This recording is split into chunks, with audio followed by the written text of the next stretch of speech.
معراج سے اس امت کو فیض عطا فرمانا چاہتا ہے. جس طرح میرے نبی کو اللہ نے عروج بخشا اور اپنا قرب خاص عطا فرمایا، اس معراج سے اللہ تعالیٰ اس امت کو بھی فیض یاب کرنا چاہتا ہے.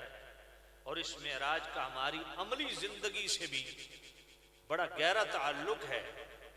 اللہ چاہتا ہے کہ جس طرح میرے محبوب نبی نے میرا قرب پایا، میرا بندہ بھی میرا قرب حاصل کرے. اور اس قرب خداوندی کا ایک ذریعہ اللہ کی عبادت سجدہ بھی ہے. اور میرے نبی فرماتے ہیں بندہ اللہ کے سب سے زیادہ قریب سجدے کی حالت میں ہوتا ہے. نہ بھنگڑے کی حالت میں ہوتا ہے، نہ موت کے کنویں کی حالت میں ہوتا ہے، نہ قوالیاں سننے سے ہوتا ہے، نہ دھمالیں ڈالنے سے ہوتا ہے، نہ نان سٹاپ بال رکھنے سے ہوتا ہے، نہ کڑے پہننے سے ہوتا ہے، بلکہ اللہ نے اپنے محبوب نبی صاحب اللہ صلی اللہ علیہ وسلم، اللہ کے محبوب نبی نے فرمایا کہ اللہ کا سب سے زیادہ قرب بندے کو سجدے میں ملتا ہے.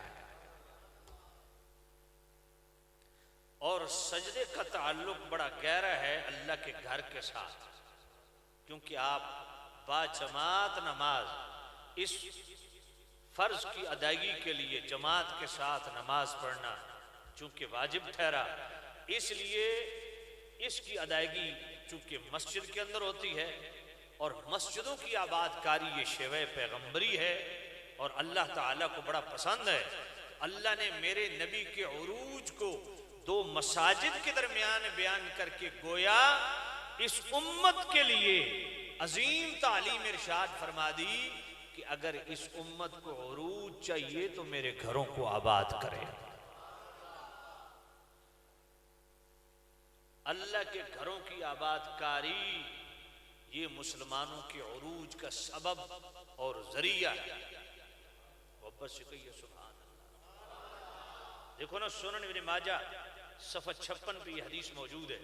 حضرت ابی سعید خدری رضی اللہ تعالیٰ کریم رؤوف الرحیم نبی صاحب اللہ صلی اللہ علیہ وسلم نے ارشاد فرمایا کہ جب بندہ مومن مسجد کی طرف جاتے ہوئے ان الفاظ سے دعا کر دے اللہم انی اسألک بحق سائرین علیک واسألک بحق ممشای ھذا، اے اللہ جتنے دنیا میں تجھ سے مانگنے والے ہیں ان تمام مانگنے والوں کو بطور وسیلہ میں تیری بارگاہ میں پیش کرتا ہوں. اے اللہ یہ جو میرے قدم تیرے گھر کی طرف چل رہے ہیں ان کا واسطہ پیش کرتا ہوں، تو میری دعا قبول فرما. میرے کریم رؤوف الرحیم نبی صاحب، یہ کہانی شریف نہیں ہے، یہ سنن ابن ماجہ سے حدیث پڑھ رہا ہوں. میرے کریم رؤوف الرحیم نبی صاحب اللہ صلی اللہ علیہ وسلم نے ارشاد فرمایا صرف اس بندے مومن کی دعا قبول ہی نہیں ہوتی، اللہ اس کی دعائے مغفرت پہ 70,000 فرشتوں کو لگا دیتا ہے.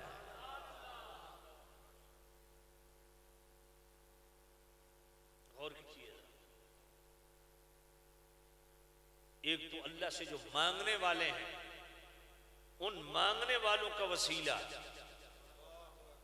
یہ سنن ابن ماجہ ہے 56، اور دوسرا جو اللہ کے گھر کی طرف قدم چل رہے ہیں تو جو کار خیر کی طرف قدم اٹھتے ہیں وہ اتنے خیر والے ہیں کہ ان قدموں کا واسطہ اللہ قبول کرتا ہے اور اللہ تعالیٰ اس بندے کی دعائے مغفرت پہ 70,000 فرشتوں کو لگا دیتا. دیانتداری سے ایک بات بتائیے کہ اگر اللہ کے گھر کی طرف چلنا میرے کریم رب کو اتنا محبوب ہے کہ اللہ تعالیٰ اس بندے پہ اتنا کرم اور فضل فرماتا ہے تو جس کے قدم اس کے گھر کی طرف چل پڑے تو یہ مقام ہے، یہ سٹیٹس ہے. تو جس کے قدم اس کی بارگاہ میں جم جائیں ان کا سٹیٹس کیا ہو؟ جس کے قدم اللہ کے گھر کی طرف چل پڑے اللہ کے گھروں کی آباد کاری کے لیے. جو بندے اللہ کے گھروں کی طرف جاتے ہیں اگر اللہ کے ہاں ان کا مقام یہ ہے تو جن کے قدم اللہ کی بارگاہ میں جم جاتے ہیں، شریعت پہ جو لوگ مستقیم المزاج ہو جاتے ہیں، جن کی زندگی میں شرع کی اتباع میں دوام آ جاتا ہے، ہمیشگی آ جاتی ہے۔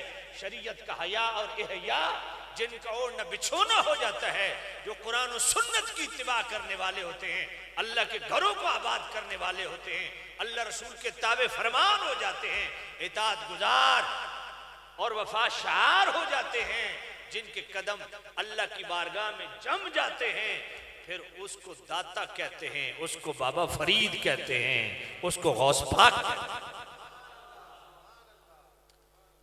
یہ لوگ کڑے پہننے سے ولی نہیں بنے، یہ سنگل اوڑھنے سے ولی نہیں بنے، داتا صاحب کو دھمالیں ڈالنے سے ولی نہیں بنے، باؤ سلطان کو کڑے پہننے سے ولی نہیں بنے، پیر سیال لجپال کوئی نان سٹاپ بال رکھنے سے ولی نہیں بنے۔ غوث پاک نے صرف قوالیوں پہ انحصار نہیں کیا، بلکہ غوث پاک نے تو قوالی سنی بھی نہیں۔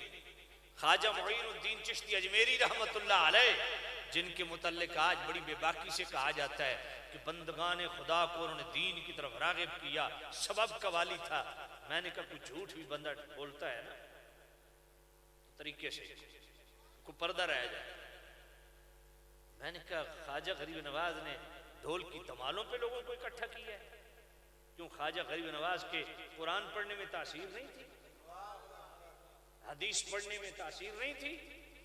میں حیران ہوتا ہوں، 6 گھنٹے آج قوالیاں درباروں پہ ہوتی ہیں، آج کے سجادہ نشین کتنا ظلم ڈھا رہے ہیں اس امت پہ کہ 5 منٹ اللہ کا قرآن پڑھا جاتا ہے، اللہ کا کلام، اور 6 گھنٹے بندوں کا کلام پڑھا جاتا ہے، اور وہ بھی کسی بندے کے پتر کا ہے یا نہیں۔ کیا عجیب ڈرامہ۔ یہ مرزا جیلوی جیسے حادثاتی کیڑے ایسے پیدا نہیں ہو جاتے، غامدی جیسے بدماش ایسے پیدا نہیں ہو جاتے، ساحل لودھی جیسے بندے ایسے چڑھائی نہیں کرتے، ذاکر نائک جیسے لوگوں کو ہمارے نوجوان ایسے فالو نہیں کر رہے۔ یہ ہماری اپنی کمزوریاں ہیں، اور میں ببانگ دہل کہتا ہوں